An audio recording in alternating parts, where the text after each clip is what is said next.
Folks, let's call this meeting to the October 19th business meeting of Narberth Borough Council to order. Mr. Gazzardo, will you lead us in the Pledge of Allegiance? Sure. I pledge allegiance to the flag of the United States of America and to the republic for which it stands, one nation, under God, indivisible, with liberty and justice for all. Larry, will you call the roll? Or Mr. Gazzardo, what do you want to do? I got it. Sure. President Bush. Here. Vice President Rickards. Here. Councilmember Burok. Here. Councilmember Fortner. Here. Councilmember McGreevy. Here. Councilmember Winston. Here. Mayor Deutsch. Here. Okay. All right. Agenda additions or changes. So I believe the changes that were made to this agenda were made 24 hours ago, so we're within time. But you have just to say, they weren't posted on the website, so yeah. Do we need to? They weren't posted. What were the changes? Sort of reflecting the current agenda. Added the basketball court lights and removed approval to advertise vehicles and traffic ordinance amendments, and added an old business item for parking. It should be just parking update. All right, let's make that motion anyway, just to make sure we're. All right, do you want me to do that? I move that we amend the agenda to match the one that was posted on the building and has been handed out tonight, as opposed to the one that was on the website. And just note that item 12B is not going to be a discussion of the ordinance, but an update from our meeting 2 weeks ago on enforcement periods at the request of council, that we take a look at that. So we'll talk about that. Is there a second to making sure our agenda is cleaned up? All right, any discussion? All right, we're voting on officially amending the agenda to reflect the agenda that's here today, with the exception of 12B, striking and possible approval of publication. All those in favor? Opposed? Okay, that's unanimous. Any other agenda changes or comment? And the agenda's back there if anybody in the room needs to look at it. All right, I do have a brief comment. I apologize that I've not formalized this, but I just wanted to express my deepest sadness and condolences to what's happening in Israel at this time. And I wanted to express my support and my thoughts to members of the community whose loved ones are involved, caught up in the violence, and express my hope for the speedy return of the hostages that are being held, and a resolution to the violence that's going on right now.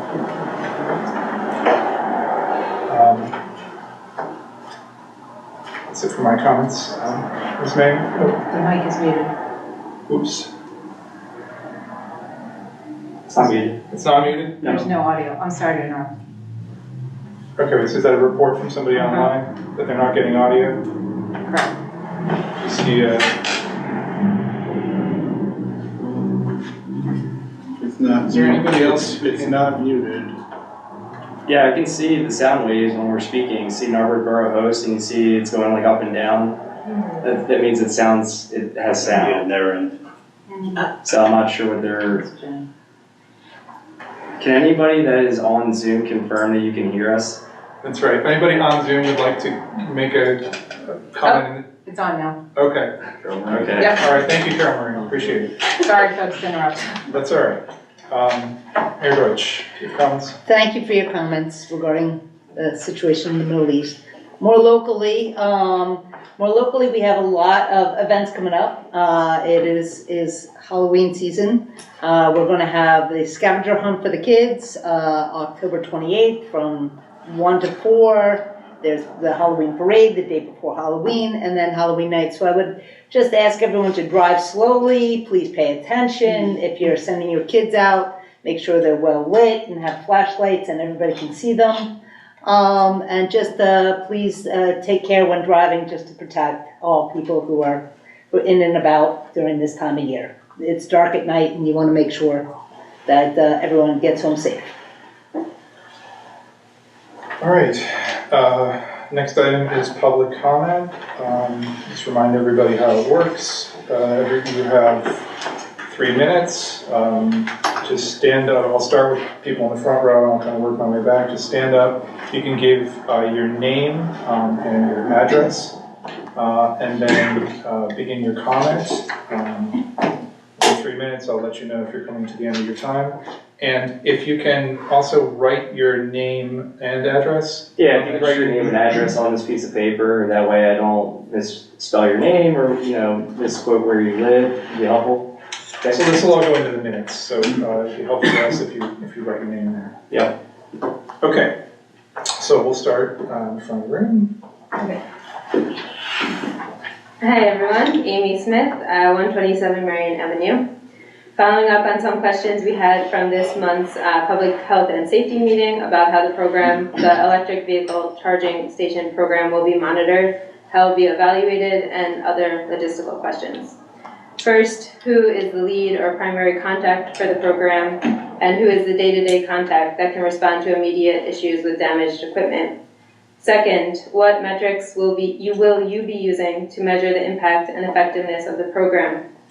And how will you ensure that user statistics are drivers that the program is intended to help, namely Narberth residents without a driveway? Third, how long is the program meant to run before a decision is made to determine if adjustments are necessary to the program? Fourth, if the program is found to be ineffective, what is the policy for relocating the stations? Thank you. Thanks. And I'll just add that this is not typically a back and forth. If there's an agenda item coming up on the issue, then we will work to acknowledge comments at that time. And I'll just point out that general questions about borough functioning should typically be directed to the borough manager or the office. So in this case, the question of where should I ask about basic questions about the program should go to the borough manager.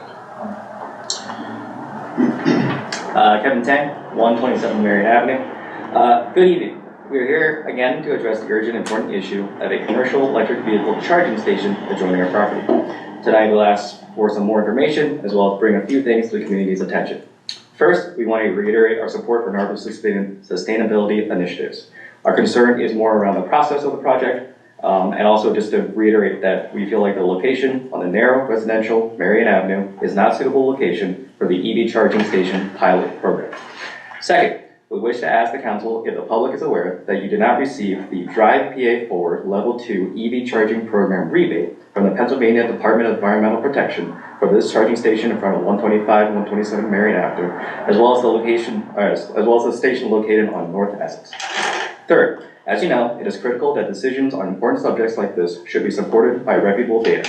So, we're asking that you please provide all studies that demonstrate the safety, efficacy, and social responsibility of placing a commercial vehicle charging station in a residential neighborhood. Fourth, we would like to reiterate that there should be a higher standard of scrutiny placed on a pilot program.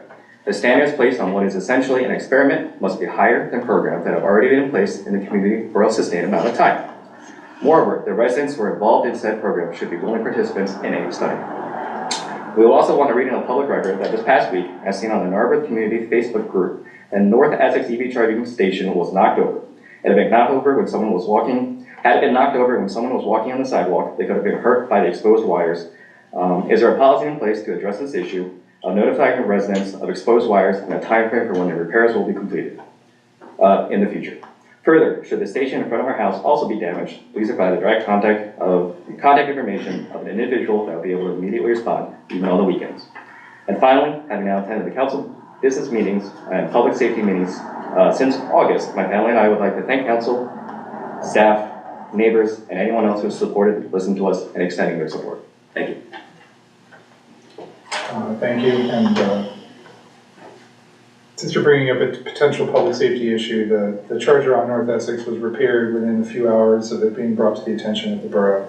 And I don't believe there was ever a risk to the public. No. We did, the borough did not notice it, it was just knocked out of alignment. Yeah, no exposed wires, it was resecured. Car accidentally backed into it probably and may not have noticed and drove off. But we had the police go out and do a report on it, and Public Works responded immediately when we found out about it and secured it. I mean, if anybody sees something that they think is an imminent emergency, 911, the county dispatch will contact our staff, our police department, and our public works crew, and we can mobilize as quickly as needed to address the situation. Public comment? No. Okay, Dennis? Alright, Dennis Callen, 27 Marburg Park.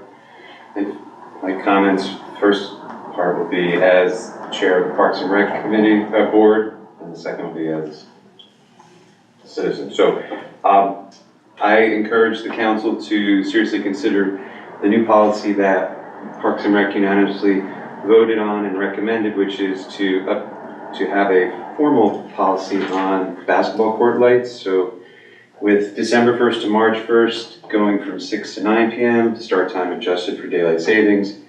Then March 2nd to November 30th, 6 to 10, start time to be adjusted for daylight savings. If issues such as vandalism, littering, and/or excessive noise become a problem, the borough reserves the right to adjust the hours. As a citizen, I think it's so important to consider going back to what historically have been hours beyond 7:30 p.m. If there are concerns about our public safety concerns, well, one of the great things about Marburg is we have our own police department, so, and it's right here, so they could take the opportunity to each shift, spend some time at the courts, and getting to know, what's going on, get a feel for who's there, and I would hope that if there's any, public safety concerns, they'd be isolated and limited, and probably not happen if maybe they saw the police there on a regular basis. But that's it. Thank you. Take care. Thanks, Dennis, and we might ask you when we get to the agenda item just to speak for the committee as well. Sure. If you have questions, so if you plan to stick around for a little bit. Thanks, your number. Sure, Nancy Scholes, 23 Norberg Park, here to support the proposal regarding the basketball lights. The park is the heart of this community. We've got 3 kids who are missing the end of the Phillies game to be here. There'd probably be a lot more had there not been a tight game going on. But I moved 1.5 miles to move to Narberth specifically for everything that this community involves, and it would be great to just get those lights back on for the kids. Thank you. Yes, we thank everyone for their sacrifice.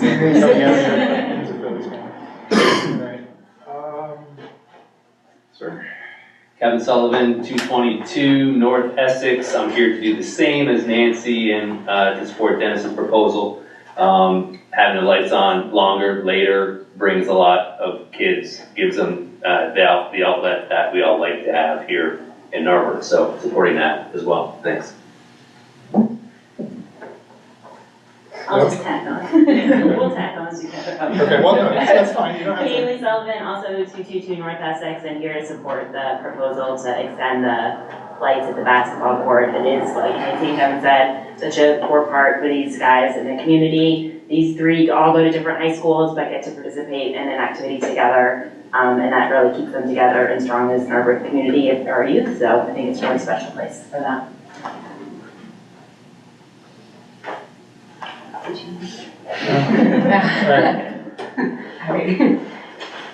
Miriam Sheckow, 149 Marion Avenue, and I'm just coming in person to reiterate my support for the expansion of electric vehicle chargers in Narberth. As someone who's been active in participating in Narberth's climate action over the last 5 years, I've watched as electric vehicles have gone from being really expensive luxury items that hardly anyone could afford to something that is heading towards potentially even being cheaper than gas cars. It's on the way. And there was a recent study that was publicized by the World Bank that showed that public government money invested in charging infrastructure, basically EV chargers, is 4 to 7 times, I'm reading, 4 to 7 times more cost effective than giving subsidies to people who would buy EV chargers. So I recognize that there are concerns in the community about the question of whether only Narberth residents would be allowed to charge there. And in response to that concern, which I don't personally share, but I understand that it is a concern, perhaps at some point in the future, the council could consider requiring a residential sticker. But I just wanted to really thank the council for their forward thinking on this and recognize that, you know, there's a lot of changes in our built environment that need to happen with climate change, and it's not an easy process, but I really appreciate your work on that. Thank you. Hi, I'm Michelle Kondo, and I live at 115 Marion Avenue. I'm here, I'd like to voice support for the lights at the court, so I wasn't aware of this issue or proposal, and I'm surprised that they aren't on them. So I would highly support that. But I also want to voice support for the EV charger in and throughout Narberth, and I'd like to thank the borough and the borough staff, you know, for taking the lead and providing this amenity for our residents as we start to transition over to electric cars. I think, you know, in the next 10 years that most of us are going to be driving electric cars. For us, we live in a really old house, and so, you know, we're lucky enough to have a driveway so we can park a car close to the house, but we weren't able to, well, we could if we had 5,000 spare dollars to upgrade our wiring to have a faster charger. So we actually are reliant on the chargers that are nearby, and we're now walking to the one that's on, I don't know, South Essex. Yeah, South Essex. And to charge our car about every 3 days. It would be great to have one even closer. We were thrilled to hear that one would go on our street. And I think we didn't have the right, our pole in front of our house didn't have the right connection or something like this. But, so just wanted to let you know, we support it. And our friends on the block also are in support.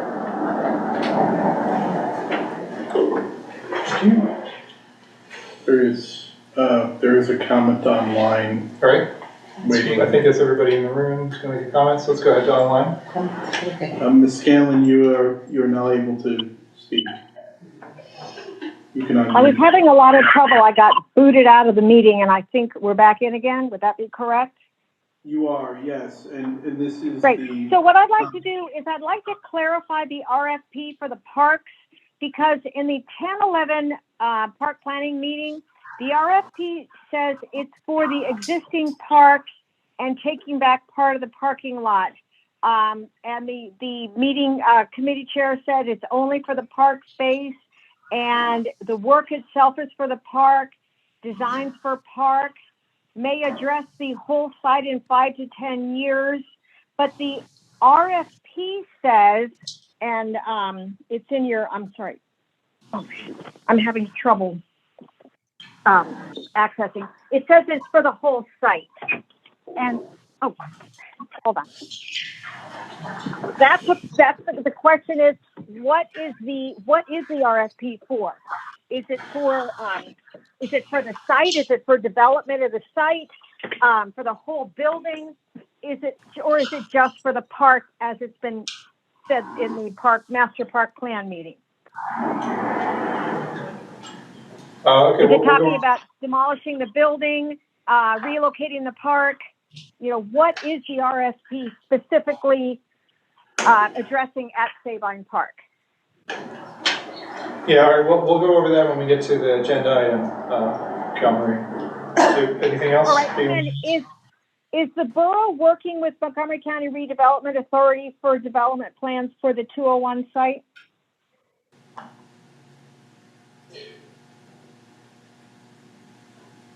You could say that's on hold for now. Yeah, that is on hold for now. They are, you know, they have not yet appointed director, an executive director, Or so they may have. they don't have the capacity to work with anybody right now, basically, and we are, but, so that is on hold. Okay, thank you. Right. Anyone else online wish to make a comment at this time? Please raise your hand or make it known. All right, seeing none, going to close public comment. We'll move on to the consent agenda. Would you like to make a motion? I move that Borough Council approve the consent agenda items A and B. Is there a second? Second. Okay, any discussion of the consent agenda? All right, we are voting to approve consent agenda items A and B. All those in favor? Opposed? Okay, it's unanimous. Let's move on to 9A, basketball court lights. Make a motion? Can I move that we accept the recommendation from Parks and Recreation? Is that what you're looking for, designation of member? You can make that motion, there'll be discussion. Okay, I move that we accept the recommendation that was proposed unanimously from the Parks and Rec for extending, or I guess, Setting, yeah. setting. Sorry, is there a second? Okay, so we have the recommendation from Parks and Recreation, and we also have some recommendations from our borough staff and our chief of police. I see Jeff Eldon is on the line, so if he wants to. I should note that there really wasn't those recommendations considered when the Park and Rec Committee developed their policy. So they did not have comment from Public Works or the Police Department. Right. So I think I'd like to hear as well from you. But I think they were not able to give comment when you were.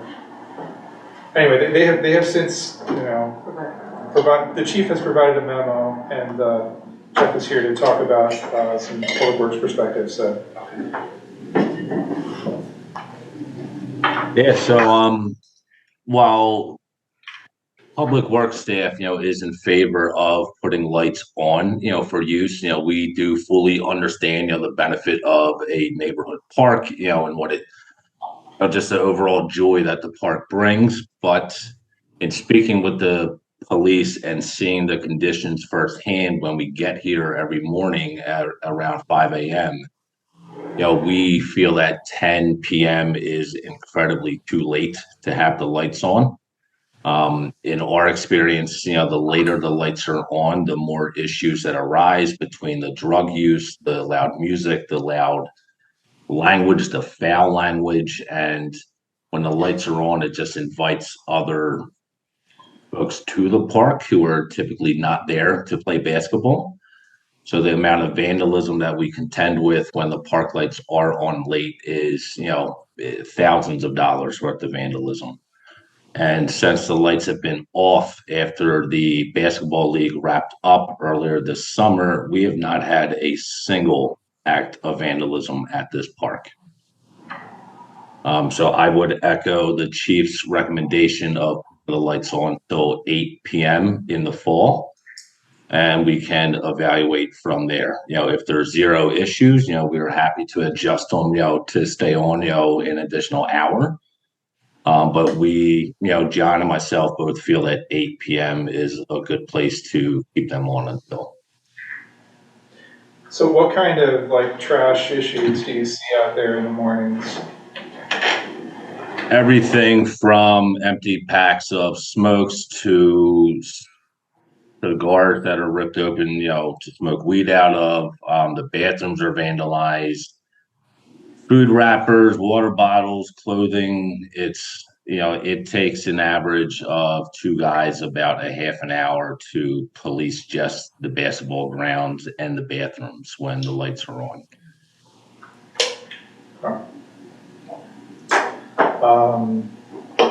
So So we also have thanks, Jeff. Anyone have questions for Jeff? All right. And we also have a memo from the chief. Do you want to summarize that, Andrea? Oh, I did not bring it with me. Okay. But one of us can do it.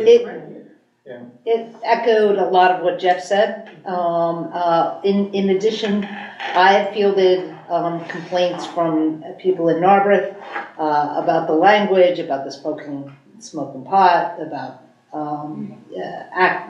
actions which are not family friendly down there. Okay. And Jeff, if you're still here, do you know, or anybody else, do we know how late some of the other courts keep their lights on around here? Like what's the standard fair word, do you know? Well, we've been told that, I think Lower Marion adjusted their lights, so now within this whole area, our courts stay on the longest, so it's drawing in a lot of people from all over. That's what I've heard. Correct. Jeff, is that correct? I could check Bala Kenwood. We would be the only town with court lights lit. The Vernon Park over in Ardmore, I believe, used to have their lights on until 10 o'clock. They have since adjusted them back. But there's no lights on in Haverford. There's no lights on in Radnor, I believe. And so my fear is we would be the only park that has lights on that late. So we would be attracting people from far and wide. Okay. Thanks. Let me just summarize the chief's memo since Barbara has it here. So it's very similar. So there were complaints received by the police department. Multiple complaints in the spring. And that really concerns me. If they're getting complaints, things are happening. And then there was so in Bala Kenwood, they had a shooting at their basketball court earlier this year. The police, or the chief recommends lighting the courts till 8. And I think that both you and the chief have said that when the basketball league is running, we're not encountering these sorts of problems because the people running the league are, making sure that, people are playing basketball and it's as intended. Is that right? That you have less concerns over when the basketball league is actually running? When the league is running, they are, an incredible, operation to have here. They do such a good thing for the courts. They really just kind of keep the courts safe and family friendly. Okay. All right. Thanks, Jeff. Let me. Any other questions for Jeff? I do. Okay, Yeah. go ahead. And Jeff, you may not know this. So we put cameras in the back parking lot. And came up with the policy of when camera footage could, do the cameras hit the courts and the skate park? They do not hit the skate park. I believe the camera that is above the Zelkova tree on the corner of our building shines more onto Haverford Avenue. I can ask, if Sergeant's in tomorrow, I can ask him to take a look at the camera and just see exactly where it points to. Thank you. So the part 2 of this question really would go, I think, to John String. Is that okay? He's not here. Okay. Well, I'm going to throw this out to the council as a possible. I would say, one, if there is an issue with constant vandalism, and Jeff, I've seen some of the pictures of what you've cleaned up there. I would recommend, as a council and mayor, that we are transparent and we show the public, like, this is what's happening to our bathrooms, because I suspect most people don't know that. And that if they did, we should allow the community time to talk to kids and partners and really be involved in the park that is so clearly loved. The second is, I would ask, rather than shutting down what is really valuable play for a lot of our community for a couple of bad actors, that we ask the chief to come up with a plan that, A, with very locked tight camera policies, we look to surveil that area. And then second, use our police force, and ask them to do just that, like maintain our public space so that it is safe. So I have a bit of an answer for you with that. I have spoken to the chief about it, and he said when the police are there, we usually have a small force, and we usually have one person on at a time, so they're trying to patrol the borough and do multitask. They do stop by there, and when they're there, everybody's behaved. But the minute they leave, people act out. And we don't have the resources to have someone there all night, every night. Well, I wonder again, I go back to that camera then maybe if we are surveilling, that maybe that's something that is appropriate, that when we put up there as surveillance, maybe there are ways to utilize the housemen as, just as they check the lock in the skate park, perhaps we add in a bathroom check. So I believe our current policies do not allow people to just kind of scan the camera and see what's happening. Like there has to be a specific event, or there has to be something that's happened, and they can go back and look at it. We're not using them as we're not using them as surveillance. That is against our written policy right now. We'd have to change that. Okay, so this to say, when the bathroom gets vandalized, we then have the ability per our policy to go back and look at those tapes. Yeah, but the bathroom's on the wrong side of the, You wouldn't have a camera in the bathroom. You'd have, Yeah. on the hot dog house. What would you wouldn't, you could identify who was in the park at the time of the vandalism. You could try, it'd be hard with camera footage. Our visual ability is close to this building, pretty much. Anything that's far away is most likely hard visually. We could Right, so do the I'm parking asking. lot. We could take care of issues in the parking lot probably, but beyond that, I don't think our camera is gonna. Well, remember at certain shifts too, we also shift to lower Marion coverage. Right, so I'm saying maybe. How would we coordinate that with them, especially when, they're really on an on-call basis with us during those periods? Well, I would ask the chief and the director of public health and safety to say that this is clearly a priority. Public works should not be cleaning up, spending valuable time every morning cleaning up, that's for sure. Please come up with a safety plan. All right, let me pause for a sec. So, Dennis, did you, obviously your committee recommended unanimously that we go to 10 o'clock. Did you hear any of these concerns? Did you consider them? What was? The only concern we heard that there was cases of vandalism and complaints about the lights being on late. So that's all we heard. I had also mentioned. Well, let's let that. Did I miss anything, Ken? Yeah, I had also mentioned, besides the vandalism, that there were behavioral concerns. Okay. So I think we covered it. The question, the level of detail covered from the chief and our public works director was not covered. Okay. So yes, we didn't consult with them. It's something that we just felt was important to recommend and start the dialogue and perhaps meet in the middle. How about 9 o'clock? And what about signs that say this area has cameras, or doesn't use the word surveillance, but I think that citing the shooting in Ballackinwood that's off. That's off base, because does Ballackinwood have a police department right next to their police? I don't think do you think someone's going to shoot someone next to a police department? I mean, I'm sure it could happen, but that's just ridiculous. Think about it, guys. I can tell you that. There has been a shooting here before? There's not been a shooting, there's been brandishing of a weapon. Okay, but chances are somebody's not going to shoot someone next to right next to the police department if there's a sign that says this area has cameras. But anything could happen. But, I'm sorry, can I follow up? If there was in fact brandishing of weapons. This was a couple years ago. The community should know that. Yeah. The Parks and Rec should know that. I mean, the vandalism pictures, and I do believe one of the police officers, Sergeant Bernaccio, had actually showed me the pictures and actually had said, I don't want to pull in the police if they're not here, but I think it behooves us to give information to the community so you as parents, as Parks and Rec, can also make informed decisions. I don't think we're doing anyone any favors by not revealing, if there was a weapon, this is the first time hearing this was several years ago, so. Okay. We don't. I think the problem. We're trying to project a positive image of the borough. And these are, if it's a rare occurrence of we don't talk about every time there's a domestic assault in the borough or something. No, that's different. But if there's vandalism routinely that you're going into bathrooms or I, as a parent, want to know that. And as a community, I don't think our job is to make Narberth anything other than what it is. We should be truthful that it's not our job to protect residents from the crime that's happening.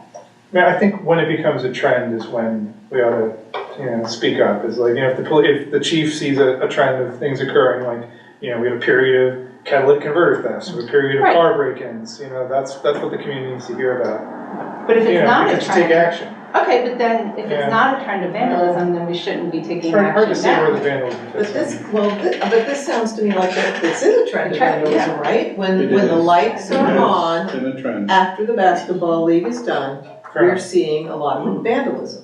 And so it's hard for me to say, as much as I want to say, yes, have them open until 10 o'clock, but it's hard for me to say, go ahead and do that until we have a solution to this problem. And I'd like to hear from the chief, as, does he think that doing something like what you suggested, Cindy, with cameras, would that really be enough of a deterrent? He will have the experience to know whether that's gonna be a deterrent or not. I certainly don't. I don't think anybody at this table. Our evening shift is most clearly the busiest for our officers, so to expect them to be available for the court and to respond to call elsewhere in the borough may leave us in a position where we're not completely able to maintain that enforcement that we believe that we could achieve on the court, and I think that will be a challenge. That's why I'm wondering if the cameras would be enough. I have said that, like I've said, the chief has had an officer when they're available down at the court, and people behave themselves. Like it's like having your parent right there or someone right there. They behave themselves. But the officer, we don't have the resources to have the officer sit at the courts all night, and when they leave, things happen. Jean hasn't spoken. Go ahead, Jean. I just want to bring up the point that whether the lights are on or off, these kids are going to be somewhere, and if they're at the basketball courts, we know where they are. If the lights are on and the police department's right there, and the police are doing their job and they're doing their occasional patrol, then that to me feels safer than we don't know where they are and there could be somewhere else that in the borough. It is not always residents of Narberth who are creating issues at the courts. And it's not always kids. The basketball courts have always brought in people from all over Lower Merion. All over, not just all over the area. Yeah. But I mean, I feel like that's part of the history of our basketball courts, and it's brought different people together in the basketball courts. I feel like that's part of Narberth. And Jean, I'm sorry, to your point, so John String is both the chief of our police and the director of public health and safety. What if we really asked him in that director's hat is to say, can you envision a program or develop a program where you're partnering with the community in non-traditional ways? For example, and I don't want to put the families who came to speak about this, if you knew there were problems at the court and parents were said, hey, we want you to, for 1 hour a month, sign up to go down and be at the courts. Kind of like the 1970s, like neighborhood watch program. I suspect, given the amount of emails and comments we got, that parents would say, we want to do that because this is a valuable resource. We should ask John, in his capacity of Director of Public Health and Safety, to use tools outside of just traditional policing to see if we can address this problem. I think there's a real opportunity for the police to partner with the community to help police together, so that if you see something there, you report it. It can be worked out with the police, and I do think it's such a healthy place. It's so healthy to have a place where our youth can go, and I think that's important. All right, let's talk about times. So the proposal from, the original proposal from Parks and Rec was 10 p.m. and turning it down to 9 in the winter, is that right, or what, I forget. Correct. Mm-hmm. Yeah, I think, the proposal from our Director of Public Works and our police chief is turning them off at 8. Do we just want to split it and say 9 and ask the police chief to come up with some suggestions for, enhancing making it safer, either whether that be the sign that has been suggested or something else like Cindy's? Chief and director. So I think we got two ideas. So one idea is for now, make it 9 o'clock when it's not league time. And the second suggestion is have the chief come to us with some suggestions for improving Sure. the situation. The chief and director, because I think there is a distinction. Chief and director of Yeah. public safety. And I do think, given that John is not new to Lower Merion, but new to Narberth, and not to throw more on your agenda, Dennis, but I think starting in Parks and Rec and saying, how can we partner to address this issue? So he's not developing this new, not understanding kind of the family love of this space and use. Perhaps you and the Director of Public Health and Safety can brainstorm and collectively then come back to us with some ideas. All right. I think the chief will be more than willing to sit down with you guys and try and work this out. Sounds great. All right, so for now, would you like to amend your proposal to make it 9 o'clock? So that is what they recommended. They During recommend winter? They're recommending 9 in the winter. Well, okay, so not, yes, can I amend to 9 o'clock when not league time? Yes. That sounds good to me. We may even, what's that? What are the dates? What are the dates? I'm gonna just remind the council that closing the park requires us to turn off the lights. Your ordinance requires that. The park is closed at dusk or when the lights are on. So just keep that in mind if you are adopting your policy. Okay, but it's always been 9, so we're actually not changing, we didn't change the ordinance. All right, so we did pass an ordinance a couple of years back changing the park hours to dusk, but we also said that you could stay on the courts as long as the lights are on. Correct. I think that Ken is saying that in reality, the effect is that when the lights are on, the whole park is open, and not just the You courts. could make an argument that those parts of the park are open. So do we just need to clarify that? Well, it's important that your policy acknowledges the nuance of changing situations and that, we can temporarily make closures when we feel it's necessary for the safety or the protection of property or the safety of individuals, that we can do that. And that's not limited entirely. Certainly understand, people's opinion that, this is the way it's always been, but the times have changed. And the people who come to our park are not the same people who have always come to it before. So I just recommend that you be aware that, there is some cause for us to consider adapting and changing based on changing conditions.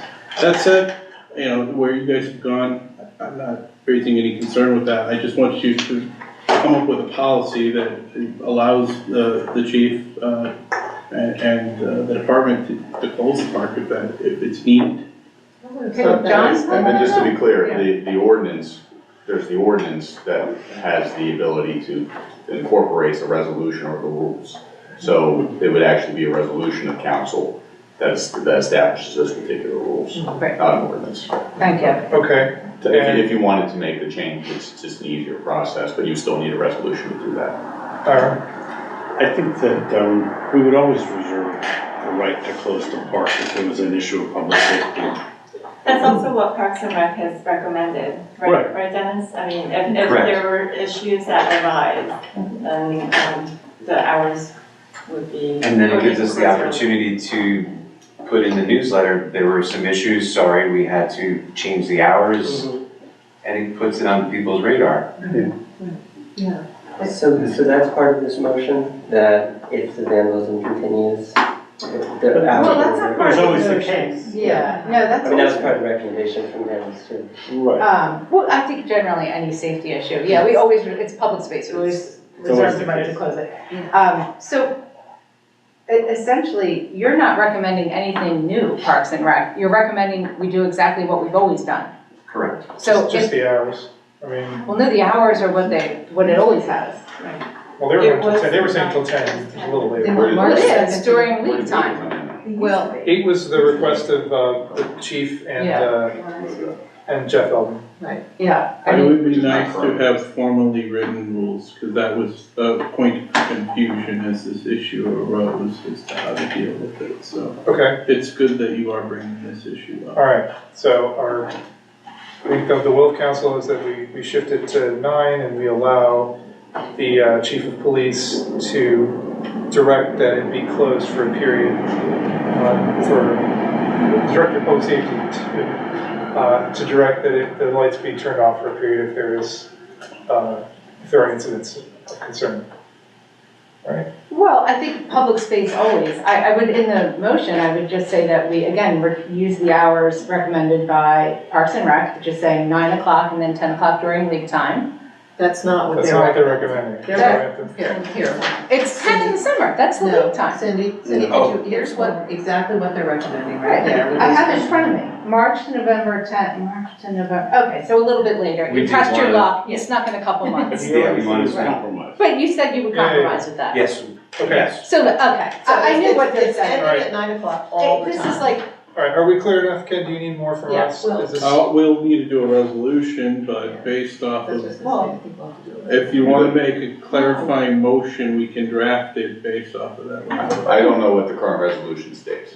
Is it correct? I mean, because there was a resolution with all the park rules, and there was some discussion, I'm working off the top of my head, related to generally the park being open where the lights were on, but I don't know if the resolution All right. has a time set in Let's- it. I agree, for purposes of borough staff, it's good to have a formal written document that they can point to, and that's something that obviously could be put together. But I think in the meantime, that they need the direction, they need something they can rely on. Okay, so let's direct them to formally write this up for next month. well, wait, okay, so essentially, I would say hold it because we're not changing anything. They snuck in a couple more months post-league time, so we're saying like, okay, folks, we're going back to what we've always done. We're not gonna do anything until we ask Chief of Police and Director of Public Health and Safety to go to Parks and Rec. Please come together with a proposal on how we're gonna address these issues, then we go back. But in the meantime, what some of the lights gonna be? We're doing nothing, it's what it always has been, which is 9 o'clock. Is that We'll reasonable? clarify for staff. That is not how it is working right now. The lights are going off at 7:30. Correct, I'm saying we go back to what we've always done, which is 9 o'clock. So, okay, we're not making any change then. Correct. We're going back to like it was in March. Until we have the chief and director, until we have John meet with Parks and Rec. I will add one comment here. The issue of vandalism and cleaning has been very distressing to our public works staff. To the point that they have been expressing they are not happy with the conditions. Now, I know a lot of people have suggested volunteer groups come and help pick up and clean. I'd like to see more people come into the park and just voluntarily pick up stuff when they see it. We have dozens of trash cans all around those courts with the intent that people make use of them. And it's very clearly at these hours of night when people are ignoring that and not really respecting the facility. And I think it's important as you decide, and I'm not saying either position here is wrong, but remember that this is something that is of great concern to people who work for us. And, you know, we need to be mindful of that. All right, well, how about this? Can we ask Jeff to just track how much time they're spending over the next month? All right, we're gonna revisit this next month with a resolution, it sounds like. Well, I think it seems that the underlying park rules resolution might need to provide some more detail related to what time the lights are to go off, therefore then closing the parks or the basketball courts. So if that is the case, I think. We'll probably revisit this next month to sort out the details of how we're gonna codify it. If this continue, if the vandalism and the trash are continue to be a major issue for the next month, we'll keep that in mind. But so why don't we try to get a number or some sort of. Well, I know Jeff gave us a number of like 2 people, half an hour. If that continues to be true over the next month, we'll Can I ask a take that question? into account. We'll see if he's still here. It looks like he's still here. Jeff, I had a question if you're still there. Has there been any more vandalism since the park or the courts have been closed at 7:30? The lights are only on for an hour, so I don't feel that's a fair assessment. The lights come on at 6. So they're on for an hour and a half. We typically don't see issues till after 8 p.m. So you're not seeing vandalism right now because the lights are going off at 7:30? Yes. Okay, but you think if we keep it up until 9, you're gonna see that? Okay. And We'll track it. Yeah, I mean, I'm on board with 9. You know, I feel 10's too late. If we can compromise at 9, and we'll just keep track of our time spent and any issues that arise, we'll just take pictures and keep track of everything and present that to John for discussion with Parks and Rec, and it can go from there. All right. I'm sorry, Sounds good. Jeff, taking pictures I think is really helpful, and it is not your job to pick up other people's trash and our kids' trash, and you know, part of me is like, if I saw my kid littering in that court, I would drag him down and he'd be cleaning up. And I suspect I'm not the only parent that says that. In the meantime, I would volunteer to go down when the lights go back on till 9, talk to people playing ball, ask them to pick up and hold accountable. I'll also volunteer all the emails that we got. I'm happy to reach out to parents to say, in the interim, perhaps, Dennis, maybe before your Parks and Rec meeting, if there's informally parents that would be willing to go down and lend a hand, maybe we can talk about that so that burden isn't all on you. Is that, Dennis, this is now like the 3rd item I put in your agenda, but is this something, do you think maybe you and I could informally talk about? Yes, I think us, on behalf of everyone on our board, they would welcome the opportunity to work with council and Chief Stream to make this happen. Thanks. Yeah, Jeff, pictures would be really helpful for everyone. Understood. All right. Any other comment on council? So I think consensus is to keep it at 9 for the time being. Okay. So it's kind of like a directive to allow the lights to stay on now till 9. Yeah, and then we'll take a look at the current legislation and see what we have to do to clean it up at a later time. But for now, this should allow the staff to have clarity on what to do here. So let's just vote to express that as the will of council. All those in favor of that position? Any opposed? Okay. All right. Let's move on to item 9B. Thank you. Thank you. The hearing. So we need to make a motion to. Yeah, we'll just adjourn into the public hearing. It's not a zoning recital, but it is an ordinance. This is ordinance 1060 regarding solid waste amendments. It's a comprehensive amendment to the whole chapter. I'll mark 2 exhibits. 1, or actually 3. 1 is the ordinance itself.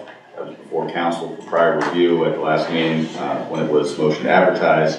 Or exhibit 2 is proof of submission of this ordinance to the Montgomery County Law Library for public inspection. Board exhibit 3 is the proof of publication of the legal notice of this ordinance for consideration by council tonight, which is published in the Mainline Times on October 8th, 2023. This is an ordinance that revises the definitions, provides for new storage and collection procedures, property classifications, enforcement fees, hauling regulations for the trash haulers, and penalties related to solid waste collection in the borough. It does not set what the individual fees are. It does not set the individual classifications for the different properties. That would be done at a later time pursuant to a fee resolution. I'm happy to walk through the ordinance and discuss any items that are outstanding or any concerns that people have had. But again, I believe the last time we discussed this in detail, there were a few changes. I think at that time those changes were incorporated into this ordinance. So now this ordinance would be in a position for you to vote upon it after we get some public comment, if there's any so desire. Is there anybody here in the public that would like to provide any comment on this proposed ordinance? Hearing and seeing now, I'll turn it to council. Council, any questions? I'll just point out that the fees and all that will be set after we get our bids in from trash contract. So we'll be We're working from what they charge us. And with that, we'll adjourn this public hearing, and we'll adjourn back into the meeting where this ordinance is now in position for your consideration. All right. And C? The ordinance. I move council adopt ordinance 1060 for solid waste ordinance amendments. I'll second. Okay. Any further discussion? We've already talked about it several times, and a discussion, we've already advertised it, so. All right, we are voting to adopt ordinance 1060 for solid waste ordinance amendments. All those in favor?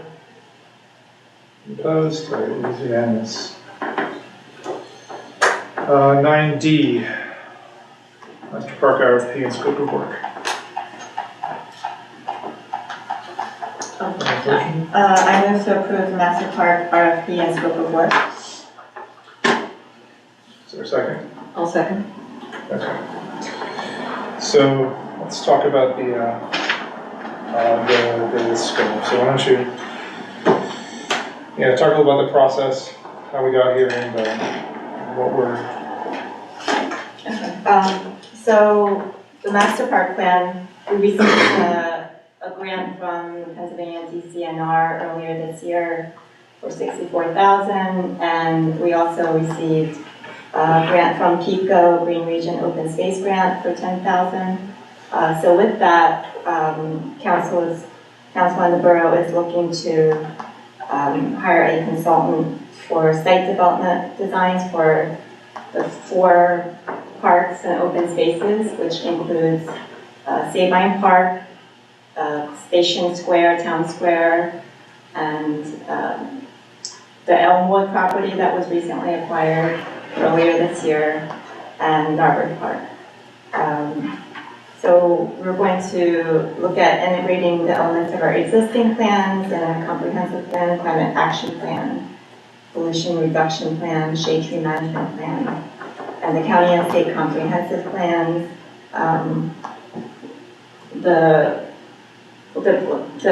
design will help inventory and analyze the current uses of the park, our current amenities, and the environmental features, and identify our opportunities and constraints. And the scope's vision is basically a parks plan that will provide a quality experience for all of the Narberth residents and users, and for living recreational opportunities, offer climate resiliency, environmental health and sustainability. And then the planning process will include community engagement. So we have already established a study committee that is made up of 9 members, including members of the public. We have 2 public school teachers. We have a member of the business community. We have Shade Tree Commission member. We have so we have a diverse representation of the community, and the whole community engagement process is meant to be equitable and inclusive and engage a diversity of participants. So, and the plan is going to take into consideration our financial constraints and provide also the operational and capital cost analysis and estimates, so that along with the implementation plan for this new policy. So basically, the study committee put together a scope of work that would include all of that, and has put that forward, and we've been working hard on that, and we've also, the staff has put together the RFP for that process. The process is basically, we have to submit the scope of work to Pennsylvania DCNR first. Once they approve that, we can then include the scope of work into the RFP, and then the RFP is then submitted to DCNR. They approve that, and then once that's approved, we can then publish the RFP. So it's being put forward to council today, so that we can review it, discuss it, and if you guys have any questions, we can talk about that. All right. We did have that one question about the scope of the RFP as it applies to Sabine. Do you want to go over what's in there right now? Well, we left it open because we weren't sure as to what far extent the council wished to include it. Well, I can speak to that. Yeah. At the time of the contract, it's going to have to be made flexible because we really don't know what's going to happen exactly with that property in terms of where exactly the lines will be, because it will be dependent on the 201 State Line project and how that moves forward, because we don't really know exactly what the lot lines are going to look like.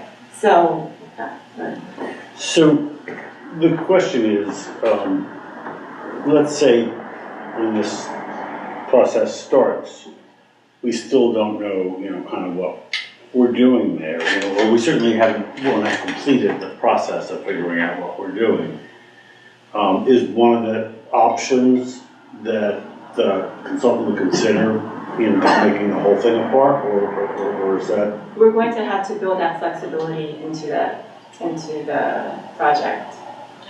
Can I remind council passed a resolution some years ago about not reducing the amount of park space on the park. Is that consideration made? Yes, so the only two options on the table are either slightly reducing the park space or... No, it wasn't reducing the space. Sorry, slightly expanding. It was either expanding it or leaving it as is. Expanding the park space to the entire lot. Yeah. So those are the only two options. So even though you might not know exactly where the lines might be, Right. the actual park area itself is not going to shrink. Is that Yeah, that was never the intent. I was just asking, But it might also be the entirety of it. Right, well, that's what I Right. was asking. So can I just ask for some clarification then on what's in the RFP, the actual words? So I'm looking in the, what is this section? Purpose, goals, and objectives, and it describes the baseline requirements, and it says it intends to develop a plan for the following 4 sites, and Sabine Park is listed as 0.5 acres, and that whole property is like, what, 3.5 acres, I think?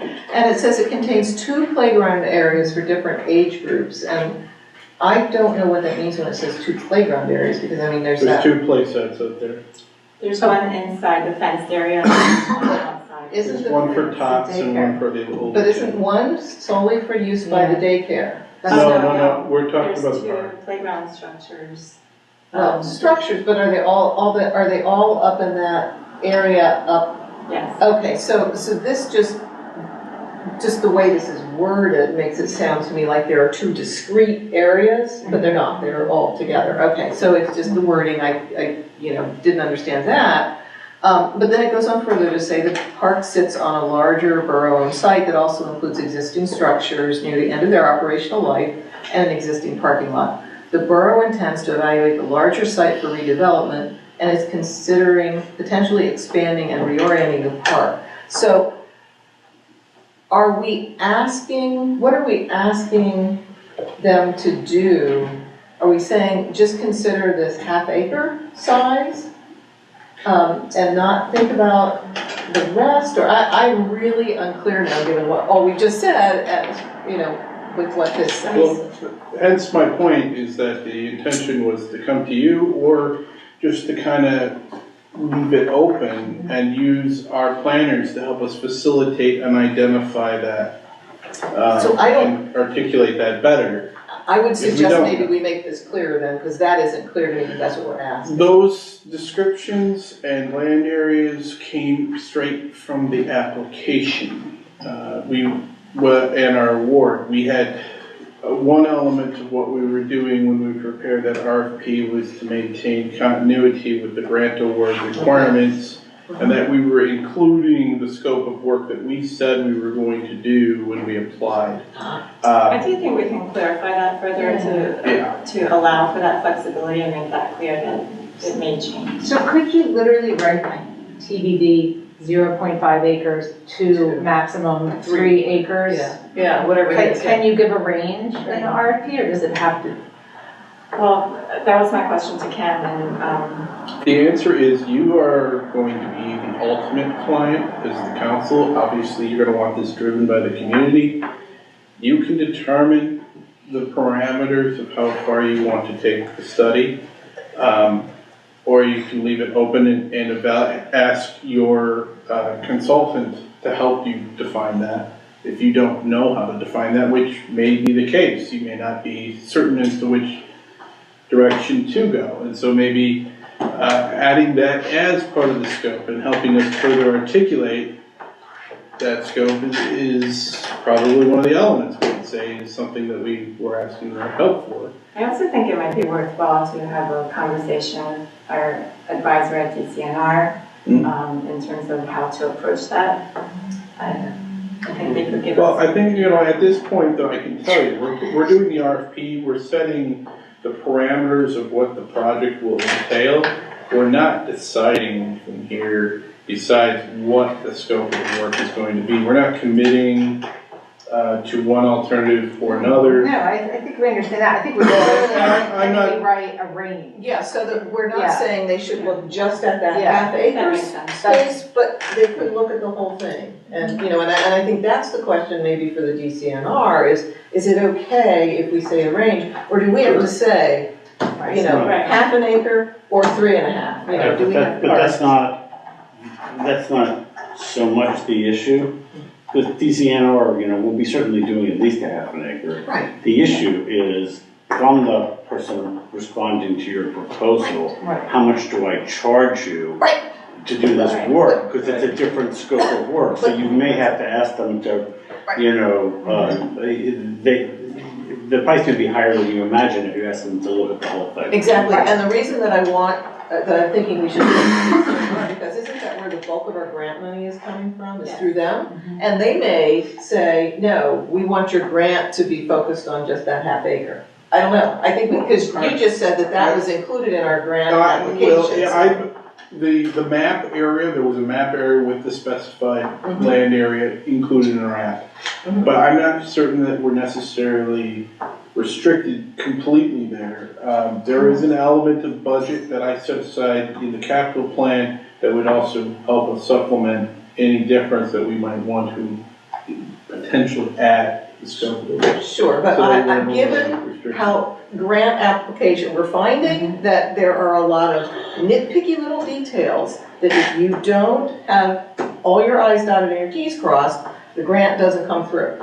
So I'm suggesting that before we run into that kind of problem with this, that we just make sure that we know how this should be. I'm hearing that we raised that Your as point a specific is spot on. In fact, the procedure is after we have confirmed whether or not you're comfortable with these materials, they will be going for review to the state before they are finalized. They're subject to their review before we would proceed.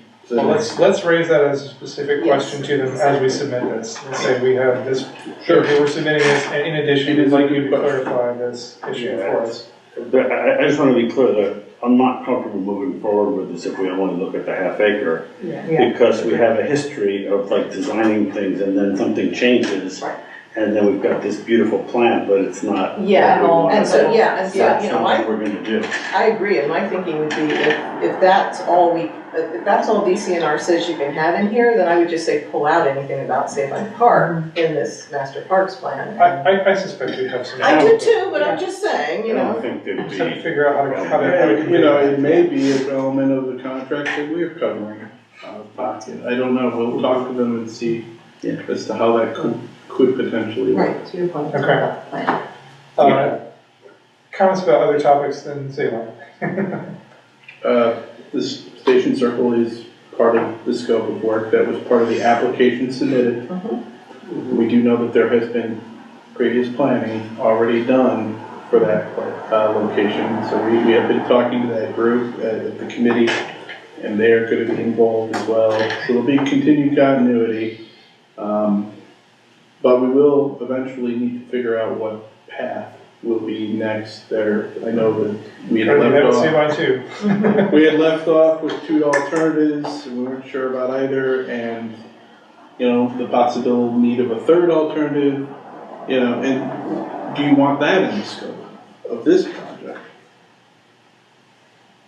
Well, we don't want to replicate any work that's already been done. No, I'm not saying replicate, but maybe you could build on what you've already done for that third alternative that hasn't been. But I think it's still gonna be, I mean, Station Square, it's still gonna be in that area. Like, we have that area marked off in the, Or something. in the RFP as we're gonna work on this, so. I don't know that we need to clarify, we're not, Well, you don't need to do that now. yeah. You don't need to decide whether or not you want to do that now, but it's an opportunity for you to engage in a fully interactive process, community, with assistance to kind of figure that out, so, and, We did that already. Yeah. I know you did, and maybe you're comfortable with what you've already done, but we still have to complete that process. It's not quite finished, and we need that guidance for the next steps that you guys wish to choose in that area. I just want to clarify that today we're not approving this RFP and scope of work to be published, but we're approving it to submit to DCNR for review. Exactly. So we may hear back from them with feedback on revisions and maybe. Thank you for that. Yeah. Well, thank you to everyone who worked on it and the Great. study committee. Ken, do you have any other comments or concerns regarding that process? There's a lot of fantastic elements in these plans. The scope, I think the thing that we always want to be mindful is, can we make it fit within our budgeted costs? I always encourage the idea of building it on alternates and flexibility, both to see what the contractor will produce and also build or customize something that we accept that fits what we're trying to accomplish, either financially or otherwise.